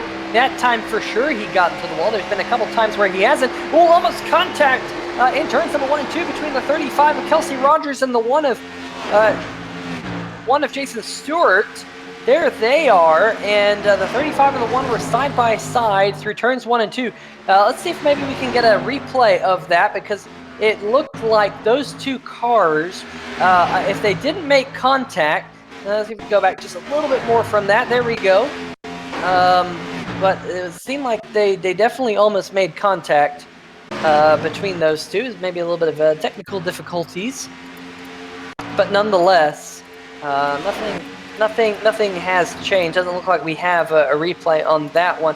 I do want to make mention, ladies and gentlemen, driver of the number 97, your pole sitter, Andy Veltman, who is in the chat, or was in the chat, is back out on the racing circuit. They've thrown a new engine in that number 97, and he gets the No Quitter Award here tonight at Darlington Raceway. I think he might be able to pick up one more position if he's lucky. Might be able to get around the 43 of Steve Buhala. So we'll see if that number 97 is up to pace here tonight, if he's going to be able to close in on Buhala or not. But nonetheless, the battle for the race lead has gotten just a little bit larger, AJ, but the 55 isn't going anywhere. I think Yazik's just content to ride behind him here and put the pressure on. Yeah, these two race leaders keep almost like a little slinky. They keep extending a little bit, and then they'll come right back together. As we're seeing here, Troy Haight is starting to fall back a little bit. We did see him come on strong at the end of the run, so he might be able to pick it up here later on in this run, but he's starting to get chased down here by the 36. That is very true. Troy Haight actually has 2-lap fresher tires than Ty Hester, but those two drivers have been trading back and forth on lap times. Troy Haight is running in the 4th position. He is quite a bit behind Mitch Brown. He's 6 seconds behind the number 51 machine. So Troy Haight has quite a long way to close up to Mitch Brown. It's not doable. He has fresher tires than that number 51 machine. But laps are winding down. We only have 32 laps to go. This has been the longest green flag run of the night, just now about approaching 80 laps of green flag racing or so. So very, very impressive out of these drivers. Got most of their cautions out of the way early on. It kind of thinned the field, AJ, with all those early accidents. And even if the driver is still out onto the racetrack, they have a lot of damage, at least a good portion of them. But these two leaders surely don't. Yeah, as we've been able to watch these leaders for the last so many laps, you've been able to see a lot of these damaged lap cars just kindly ducking out of the way, getting out of the race, battle for the lead, and not wanting to be a sore and become enemies with anybody. So a lot of these guys being very courteous, getting out of the way, and very distinct difference between the cars that have been damaged heavily and towards the back of the pack versus a lot of these cars that are fresh, like Mitch Brown's car here is. His car almost looks like it hasn't touched anything this whole day. Yeah, one driver who looks like his car has touched the wall and more, Jared Haggerty in the number 6 machine. He's currently the first car 1 lap down in the lucky dog position, currently riding in the 9th position. Kelsey Rogers has actually been passed by both Jason Stewart and Richard Stallings, so he's fallen back to 8th. It's been a kind of a tough last half of the race for Kelsey Rogers. He definitely had a lot of pace, but now he's falling into the clutches of Mogard and Yazik to fall 1 lap down. There's only about half a straightaway between Kelsey and Mogard. Excuse me, as I have a little bit of a hiccup there. But yeah, you can definitely see that 00 Mogard is just closing in on Kelsey Rogers quite considerably.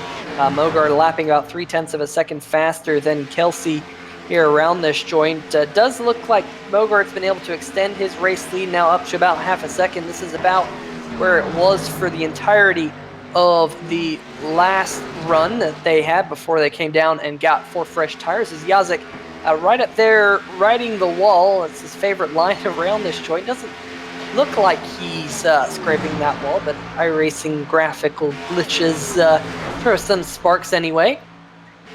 Sparks for the fans, I suppose. They're headed down the back stretch, and it'll be interesting to see if Kelsey Rogers, since he is racing to stay here on the lead lap, will he roll over for the 0-0, or do you think he's going to race Mogard here? I don't know for sure. We'll see. Obviously, he's racing to stay on the lead lap. You never know if a caution could come out, and with Stallings not too far ahead in the 17 car, you don't want to roll over too easily, because if that car gets lapped while Kelsey's a lap down, then that could really hurt your chances. So you definitely don't want to be evil and block, i.e. Ryan Newman at Bristol, but you do also not want to you don't also want to just roll over and just let them blow by you either. Yeah, if Ryan Newman is in the chat, shots fired. Anyway, this is a little bit further back. This is a gaggle of 4 cars. The 36 of Ty Esther running in 5th spot. 41 of Tim Knott, who's a lap down. Then we got, look at this. Number 97, Andy Beltman. We saw him come back on the racetrack not too long ago. He's kind of causing a little bit of a stack up. There's number 29 of Will Worsler. Worsler is actually racing Tim Knott for the 12th position on the racetrack. So this is a battle for 12th between the number 41 and the 29. We right on board with Will Worsler. Have a tongue twister there. As he's going to see if he's going to make a move here. He dives to the inside of Tim Knott going off into turn number 1. Knott wisely rolls out of it and move Will Worsler up into 12th position. He's still 1 lap down, but there's still plenty of time for things to change, as the 0-0 Mogart still unable to get around the number 35 of Kelsey Rogers. So Rogers so far holding on to the lead lap here, just barely. Yeah, Mogart able to catch up a little bit, but now into the dirty air is not able to fly up as fast as he had been before. Obviously, we had seen earlier in the run he was able to catch a lot of these lap cars quickly, but not a lot that he can do when he loses a little bit of that front downforce. It's looking more and more like he's going to have a lot of lap cars ahead of Kelsey to pass here later in this run, and this could play into his hands to put some cars in between him and Yazik, but it could also play into Yazik's, where, hey, there's these lap cars that are going to slow up the leader for me. Well, this might be kind of to the chagrin of the number 0-0 of Mogard, but last time by, Kelsey Rogers was actually the fastest car on the racetrack. So even though he's right in front of your race leader, on the verge of going 1 lap down, this number 35 machine showing some pace here in the long run. In fact, he's closing in on the 17 of Richard Stallings, who's now probably only about 10 car lengths in front of him. That would be a battle for the 7th position. So, here comes Yazik. Yazik in the 55 showing his nose to the inside of the 0-0 Mogart. This battle is not over for the top spot. 20 laps to go around this 1.366 mile joint. And Yazik wants the sniff of the lead. Yeah, and we had seen in the previous run, the longer the run went on, the closer and closer Yazik was able to get to him. And here Yazik is here in traffic, even able to inch up and make a little dive down to the inside. So we'll see as this run keeps going on with 20 here to go, if Yazik is able to close in and get side by side like he had in the previous run. And that's the last thing Brian Yazik wanted to have happen there, because Yazik had to back out. He got to the inside of the 35 of Kelsey Rogers, but he had to back out of it. And he lost a ton of ground to Mogart in the 0-0, but now Mogart has to deal with the 17 of Richard Stallings, but Stallings is going to roll out of it here. Stallings is going to go down to the inside of the racetrack, and this is exactly what Mogart wanted. Mogart has had his way with traffic here, and in just about 2 laps, he's gained a significant lead over the 55 of Yazik. Yeah, I think Stallings was able to see all that empty track ahead of him and know that even if he went a lap down, he would still be in a good position right behind the leader there. So there was no point in fighting that battle too hard and interfering with the race lead any longer. And I'd expect to see him roll out here and let Yazik by as well. And indeed he does. And Stallings is going to When he does so, he's going to have Kelsey Rogers on his tail. So we'll have to keep an eye on this battle. This is now the battle for the 7th position there on the left side of your screen between the 17 and the 35.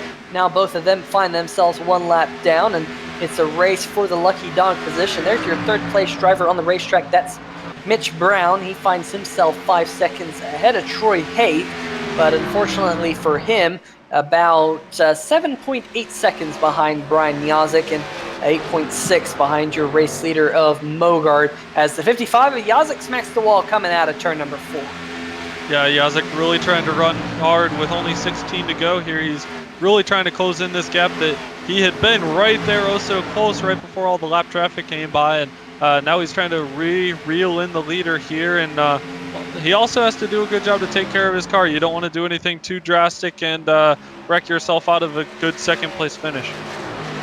Fastest car on the racetrack is somewhat surprisingly Andy Veltman, although he does have much fresher tires than everyone else on the racetrack. Jared Mogard, however, is the fastest car on the racetrack who has older tires, ahead of Yazik, Kelsey Rogers, and Jared Haggerty.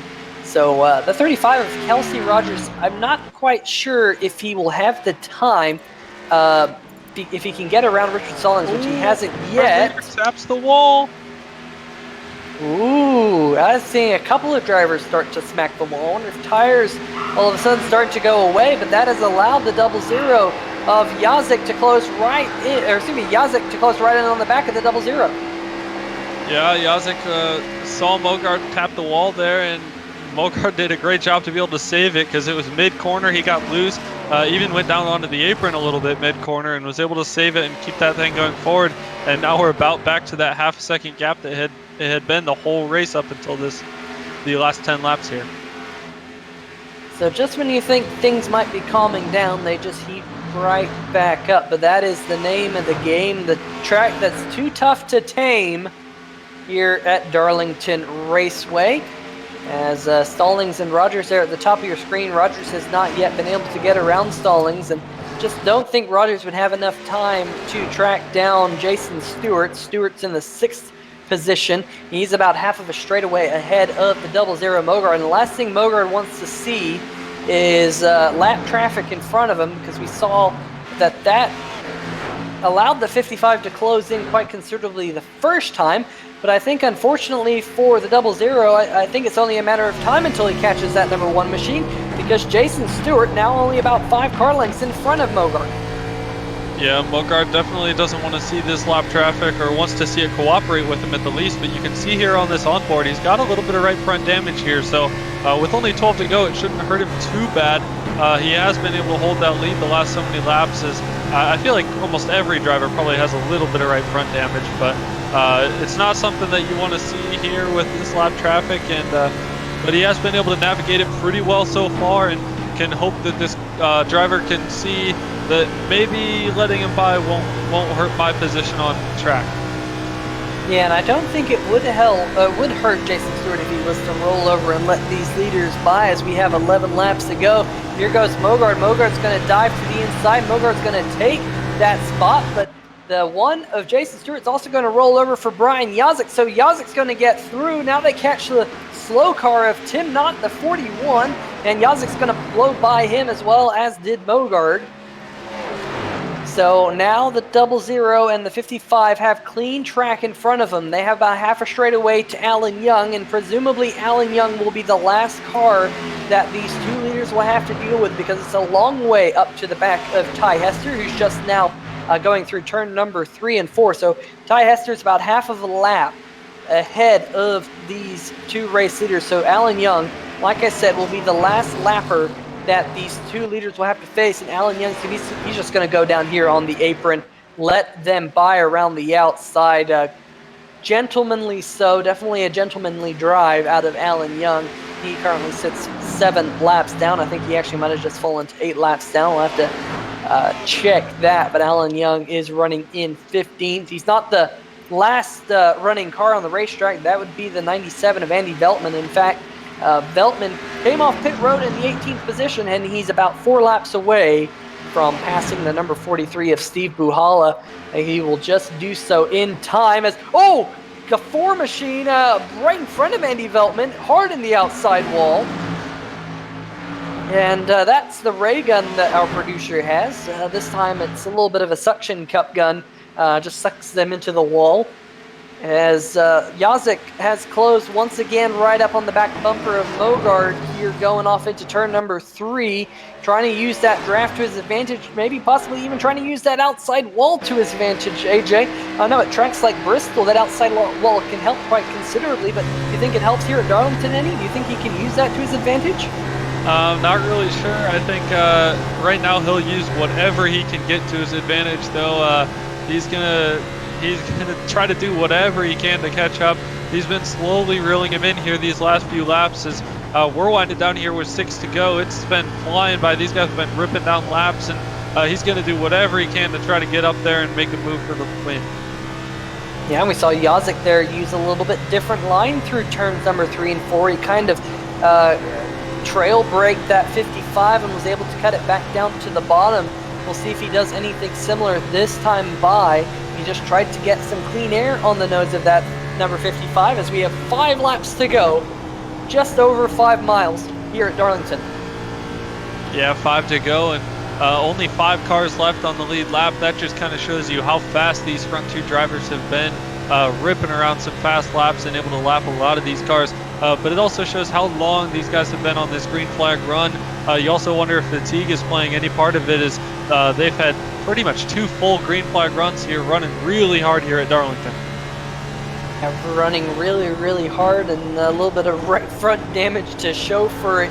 As here they go through turn number 3 and 4, 3 to go this time by, and Yazik just trying to get as much downforce as he can on the front end of that Ford Mustang, just unable to close that gap.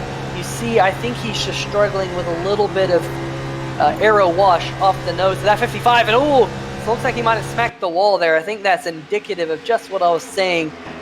Just not enough, not enough downforce on the front end of that number 55 machine. A little bit too much aero wash.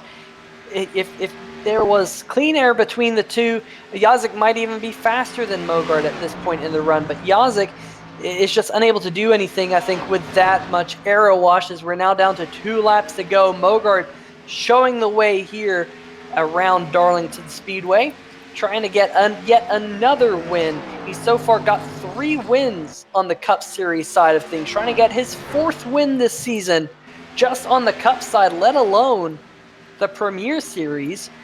This would be Mogard's 10th win of the Premier Series season in only 28 starts. That is extremely impressive. Almost, well, just over 1 in 3 races if Mogard can bring it home, as we're on the final lap, just 2 corners left to go. The very tricky turns number 3 and 4. Mogard sails it in. Yazik gonna go down onto the bottom end of the entry into the corner. Yazik slides up, unable to do anything, and the 00 Jared Mogard gets his 10th AEA Premier Series win of the season, his 4th Sim Marketing Solutions Cup Series win for the year, to add to his 6 Sam Maxwell Customs Truck Series races. Yazik comes home 2nd. Mitch Brown's going to come home 3rd. Troy Haight comes home 4th. Ty Hester, last car on the lead lap, is going to come home in the 5th position. Jason Stewart, Kelsey Rogers, Richard Stallings, Jared Haggerty, Tyler Seville, that rounds out your top 10, but only 5 cars on the lead lap. And AJ, pretty much a masterclass by this 00 here tonight. Yeah, the 00 here was able to lead a majority of the laps, especially once he worked his way up through the field, as we had mentioned. He didn't start up very high towards the front, but was able to get up there pretty quickly and lead most of this final race, final half of the race here. Those 2 long green flag runs really played out in his favor, as he was able to lead and dominate most of this race. And of anything, this DMLC Racing Channel Southern 200 Spectacular ended up being just that, spectacular. Yeah, it was definitely, there was a couple spectacular battles throughout the whole field the whole night long. A couple spectacular accidents. A couple spectacular accidents that didn't even bring out the caution flag. Only 3 cautions, though, A couple of accidents that possibly could have been cautions, but we stayed green flag because the wreck was off the racetrack. Only 12 caution laps, which all 12 of those caution laps were within the first 30 laps of this race. I mean, it looked like it could be a caution fest early on, but very impressive green flag run all the way to the end. And AJ, just a very, very good show. We do have your top 3 finishers here. We're going to talk to them here in just a moment. Bear with us. We'll be right back here on 3 Wide TV.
All right, welcome back to Darlington Raceway. I'm Peter Shorten. With me here tonight is AJ Digby, and AJ, we got the top 3 lined up. And of course, your 3rd place finisher is Mitch Brown, and I'm with him here. Mitch Brown, Peter Short, you got a copy? Yeah. Well, we didn't catch you in the middle of saying anything this week, but you had a very good show in that number 51 here tonight. Very, very fast. You lived the first few laps, but it seemed like you got stuck back in traffic just a little bit. And that leads me to my first question. How was aero tightness tonight? It seemed like a lot of cars suffered from aero wash. Were you one of those drivers? Was that clean air early on in that race the best spot for your number 51 here tonight? Yep. Oh, yeah. Clean air was king. So, yeah, you get stuck behind someone, and it just gets really tight, and you really can't pass. So, on that last restart, I was staying with Yazek a little bit, but once I got to like at least a half a second behind, I just couldn't do a darn thing to pass him. So yeah, it was just, if you were the leader, and the guy in front of you couldn't pass you, I mean, you basically won the race. Basically, that's just my opinion. So this, first off, secondly, was this your first time coming to Darlington with this new cup package? And what effect do you think this new cup package had on tonight's race? No. And I think the package is just... It all comes down to just the extra downforce. The extra downforce we have, it's just causing... And plus the spoiler, the big spoiler doesn't help out as well. But the extra downforce really doesn't help out, because now our cornering speeds are so much faster than they were last year, and it just really eats at your tires a lot faster than a normal Darlington run would. But yeah, I just feel like it's basically, if you're I would say at least top 3 or 4, you're gonna pull away from the rest of the field. And if you're mid-pack, you're really not gonna pass anybody, even if you have fresh tires. Especially late in the race. I mean, it's gonna be hard. You're not gonna get all these spots back. Yeah, well, it ends up being, what it is. It's a game that everyone's subject to, but definitely interesting to hear your opinion on, how this new package affects, especially a racetrack that's as tricky and intricate as Darlington Raceway. But other than that, on a scale of 1 to 10, kind of rate your night. And is there any highlights of your night out there? I say it was like a 7 out of 10. I honestly thought a lot more people would stay out on the first caution, but I was wrong, and I paid for it. And I think that also ultimately cost myself from a second or a win tonight. But it is what it is. Any highlights? Not really. I mean, it was fun to drive. It's just, even if you caught a lap car or anybody, you got within that half a second or 6 or 7 tenths, it just got tight. It got super tight. It is what it is. It's a game we play with now. It's just the package we're dealt with, and I'm just happy we got in 0x and finished third. Absolutely. And before we let you go, you got any shout outs for us? I just want to thank all the boys back at the shop, Dirty Bird Sim Racing, Apex Sim Sport, Patriot Media and Market Services, Kirkwood Transportation, Jim, each and every week putting this week on, and of course you guys putting the broadcast on each week. Thank you for not pulling me in unexpectedly like last week. So I appreciate that. There were no F-bombs given out tonight, so we're doing pretty well. Well, do want to say that it does appear, without a doubt, 100% that you have made it into the Premier Series playoffs. Mitch, looking forward to those playoffs. How important is it to you to make the Premier Series playoffs? I mean, it's important. I'm kind of more focused on the Truck Series playoffs, but I like the Cup cars a lot. It's just, we're just gonna take it race by race basically and just see how it goes. If we're there at the end, we are. If not, we're not. It's not a big deal. But our main focus is on Truck Series playoffs and trying to win the championship over there. All right, Mitch. Well, we'll see you. We'll not see you next week. We have an off week next week, but we'll see you in 2 weeks' time, and best of luck then. All right. Thank you, guys.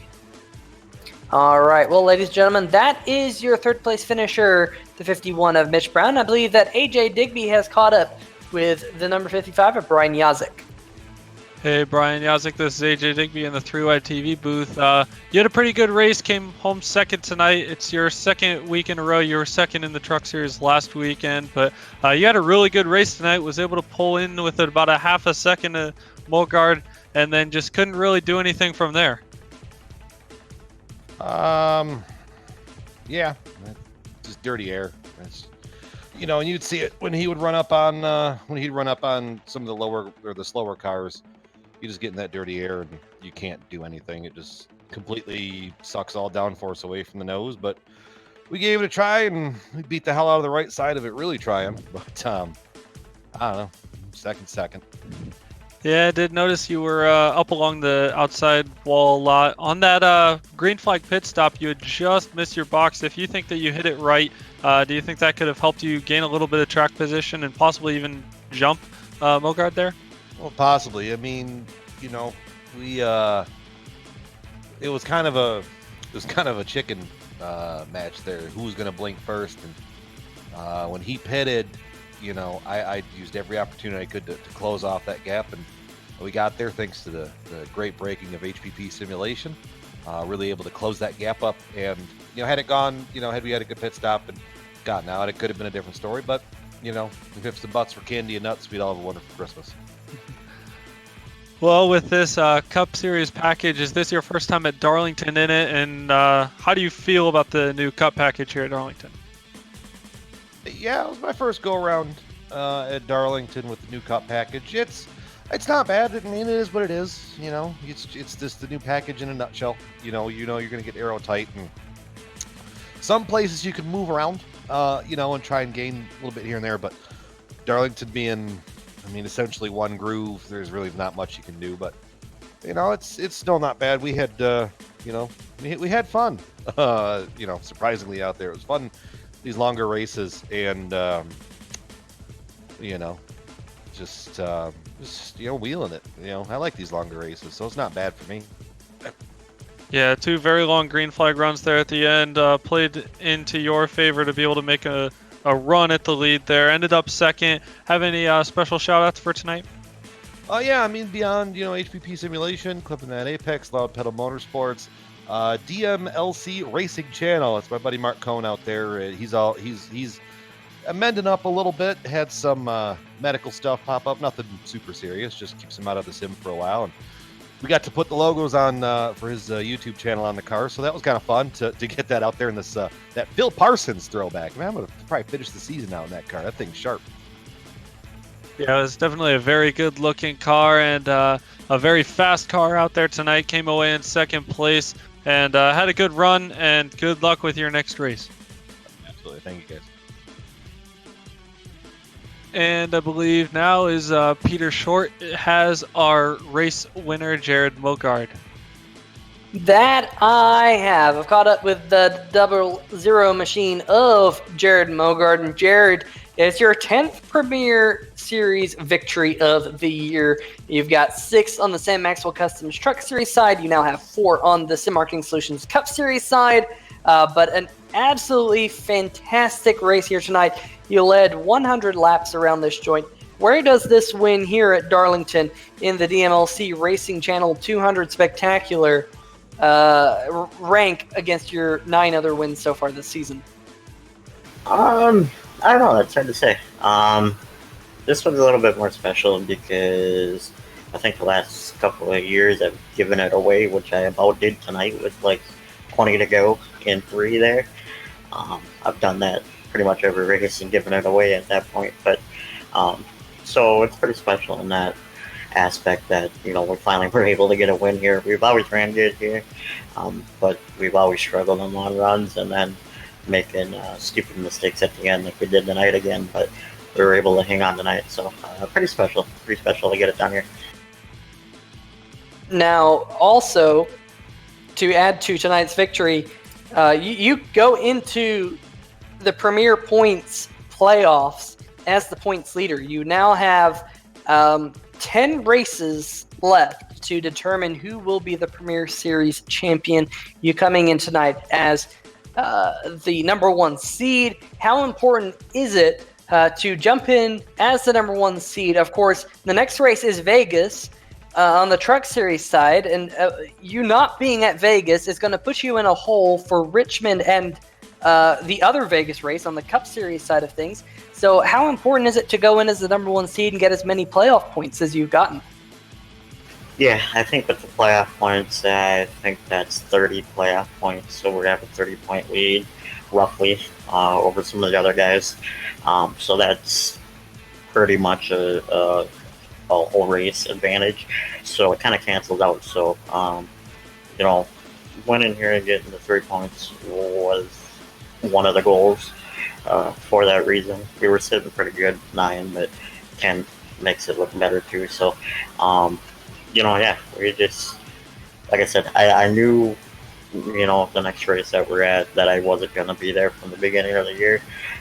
So, aside from making the playoffs, winning as much as we could to take the blow away a little bit was key. And we were fortunate enough to do it for the truck playoffs, and we were really fortunate enough to have a very good Premier Series season so far this year, to where it's going to work out pretty good. So it's pretty cool to be in contention for all 3 championships. Yeah, if you're just now getting up to speed with us here in the ASRS series, Mogard will not be with us in 2 weeks when we're racing the Sam Maxwell Customs Truck Series side. But nonetheless, Jared, it seemed like tonight, going back to tonight's race, that clean air was king. And I noticed you specifically were hard charging early in the run. I mean, you really forced that 00 up to the front on that long green flag run at the start of it after the last restart to get clean air on the nose of that 00. Was that in the back of your mind the whole night long that clean air was going to be so important? Honestly, no. The first couple of laps, I just felt I was a little bit better than everybody else, whether they were just saving or whatever. But I didn't realize how important clean air was as the run went on until I'm sure you guys noticed it too. I got behind a couple of the lap cars there, and I could get to them, but I couldn't pass them. And that's when I kind of realized that clean air was pretty important. And it kind of explained why Yazik was able to, same thing, he'd get to me, but then it was like he would lose it after a couple laps, lose a tenth or two, and then come back and just kind of keep doing that. So, yeah, truthfully, I was a little bit better the first couple laps of the run, and I didn't realize how important it was until that long run, and I got a couple lap pairs and I couldn't get them, and I was like, oh, come on. But yeah, that's what it was. I didn't realize how important it was.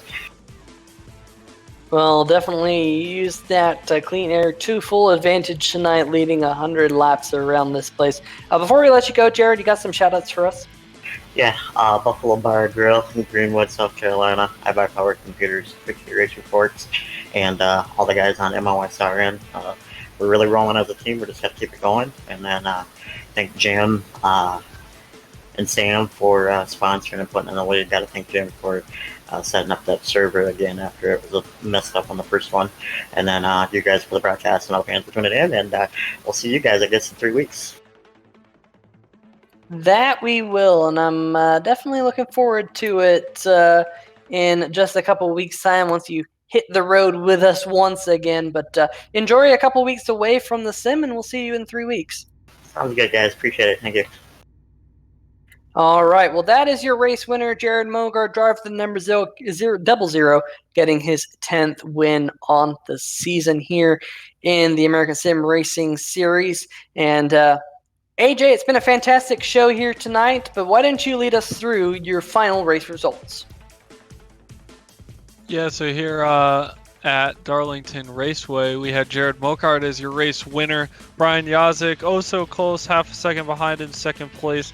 Mitch Brown in third, Troy Haight in fourth, the 36 of Ty Hester in fifth, the 1 of Jason Stewart was the first car lap down in sixth, and then Kelsey Rogers, Richard Stallings, Jared Haggerty, and Tyler Seville round out the top 10.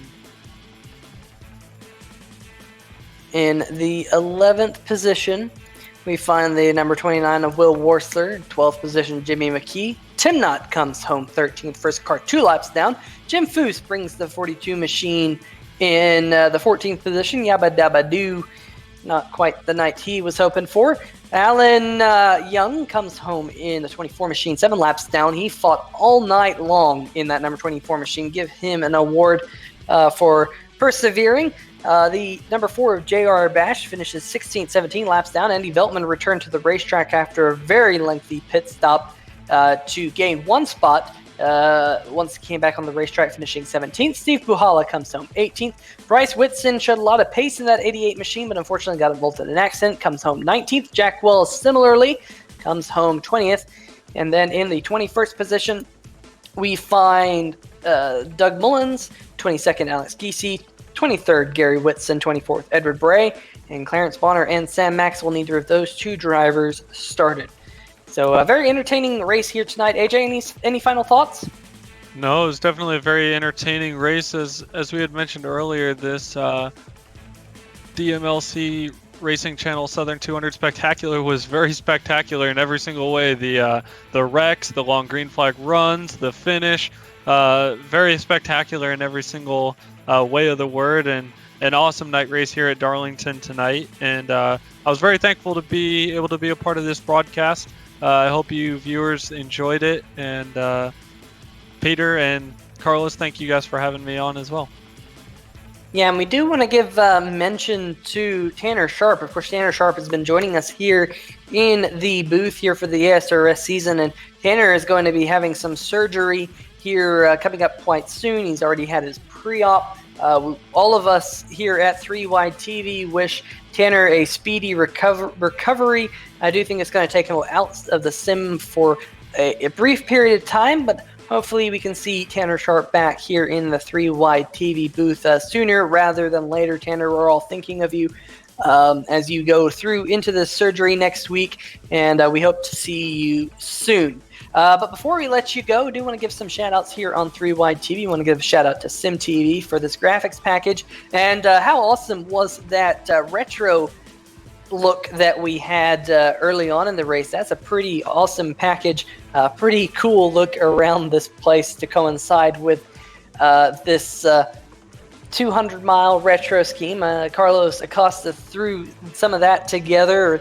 Pretty cool looking thing. Also want to give a shout out to Thomas Morris, who puts the graphics package together, and as well, and of course all the people here on YouTube in the chat. You guys make us what we are each and every week, having a good time here on 3-Wide TV. So for myself, Peter Short, AJ Digby here in the booth, Tanner Sharp, hopefully having a good surgery here next week, and Carlos Costa with all these camera angles around this place. We want to bid you all good evening and good night, and we'll see you in 2 weeks when we hit the track for the Sam Maxwell Custom playoffs at Las Vegas. See ya!